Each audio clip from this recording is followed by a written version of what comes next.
And welcome back to Take Action News with David Shuster. This is executive producer Daniel Marin's guest hosting today for David Shuster, who is out on paternity leave. Congratulations, of course, David, to the birth of his daughter, Ayala Danielle. We're continuing our discussion with Marcy Wheeler, an independent journalist at EmptyWheel.net, who has been covering this story of the National Security Agency and leaks by Edward Snowden extremely closely and meticulously and thoughtfully. I might add, I encourage you all to follow her work on Twitter at EmptyWheel and, of course, EmptyWheel.net.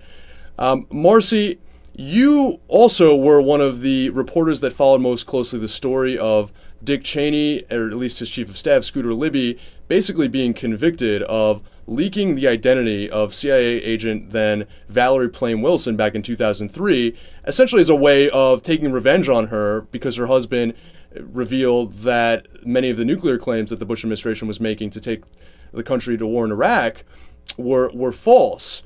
And at the time, essentially, this was regarded extremely cavalierly. Here's how Dick Cheney answered a question that this is Sound Element 15 on that and Meet the Press back in 2003. Tim, Scooter Libby is he's a good man. He's a friend of mine. He's somebody, one of the most competent and capable people I've ever known. He's entitled to the presumption of innocence.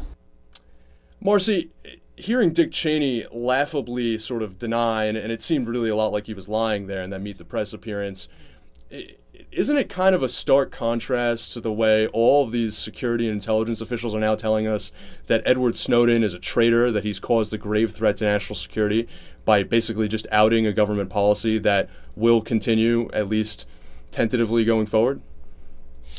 Yeah, I mean, I just want to clarify one thing you said.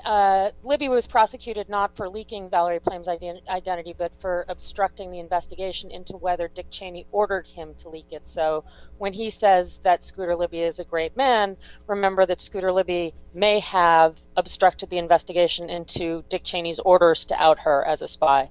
But the reason I raise that is because one of the other things that's fallen by the wayside largely in the press is James Clapper's, not just James Clapper's, but James Clapper's lies to Congress about what was really going on. So when I first came on, you said, well, why should people worry about this?